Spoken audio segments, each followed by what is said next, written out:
Arashi from Endeavour One brings some classic ninja stealth action to PSVR, but does it hit the target, or should it stay hidden in the shadows? Let's find out. First up, huge thanks to the developer for providing me with a review key for the game, but as always the opinions here are entirely my own. Back in the early PlayStation days I was a big fan of the Tenchu games, and whether or not the developer consciously took inspiration, Arashi really does feel like a spiritual VR successor to those. The good news is, it does a great job of it too. Set in feudal Japan, Arashi casts you as shinobi Kenshiro, seeking justice and revenge against the 6 demonic Oni who have taken over castles in key parts of the land. You're briefed and sent into each mission by your cousin Ayane, and ably assisted by one of the best doggos yet in a VR game, your trusty companion Haru. Gameplay sees you working your way through 5 large semi-open world levels, each broken up into smaller outdoor and indoor sections, and then facing a boss at each level end. You can regularly save your progress at prayer shrines found in each section, and in between levels you return to the safety of your temple where you can choose your weapon loadout before continuing with the next mission or, more importantly, playing fetch with Haru.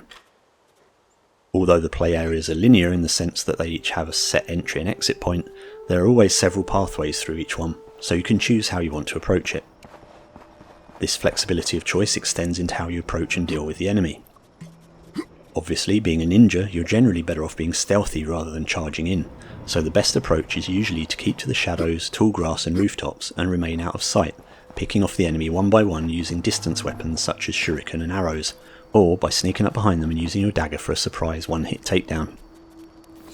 There's an impressive amount of verticality to the game, with the ability to climb buildings, cliffs and guard towers, either by hand or by using your grappling hook. Another nice feature is the ability to take out light sources to create more areas of shadow to lurk in. As you'd expect, running creates noise, which will attract attention, so it's best to walk if there are enemies nearby. Inevitably, you'll be spotted and compromised at times, leaving you the choice to either make a hasty escape or to enter into a direct sword fight. The close quarters sword fighting was a bit ropey in the initial release, with enemies stepping right up into your face and not being particularly smart, but subsequent post-launch updates have since improved things greatly there. Sword fights are still simplistic cases of block, attack, rinse and repeat, but they're decent enough, particularly as it's not an approach you should really be taking too often. There's a large variety of weapons which are gradually introduced as you progress through the levels, including swords, projectiles, explosives, mines and even poisoned food. They're all satisfying and simple to use, and each have their own time and place for them to be best utilised. The arrow firing and shuriken throwing system is perhaps oversimplified in the sense that as long as you point and fire roughly in the right direction, you can pretty much guarantee contact with the enemy.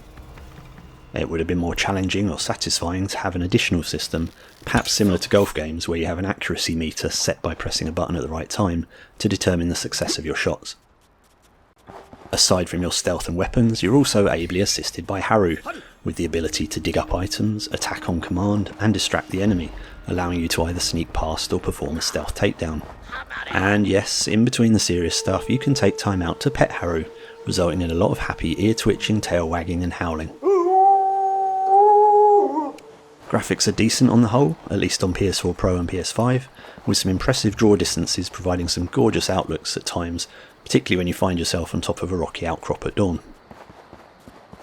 The character models and animation are good, with some of the bosses looking particularly stunning, a fact which you can more fully appreciate when using the character viewer back at your home base, where you can view life-size models of defeated enemies.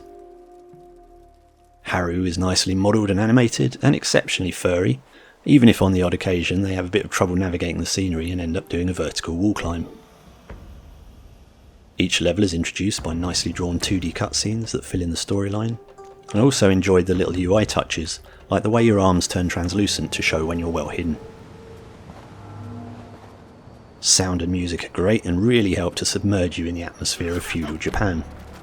There's an original soundtrack of traditional instrumental music tracks, and the sound design allows you to pick out the location of nearby enemies, along with satisfying crunches and shouts and screams as you land successful attacks. The voice acting is also very well done, with everything being spoken in Japanese and subtitled in English for that added authenticity. Controls are well implemented, using the 2 move controllers to their fullest, and although there are quite a few buttons to remember, it soon becomes second nature. Movement is a mixture of smooth locomotion for walking and teleportation for jumping, and there are quite a few optional comfort controls including vignettes and click turning. The game can be played seated as there is a dedicated crouch button. I'd like to have seen some options for adjusting the angle of the sword, as it felt a little bit off, but this wasn't a major issue.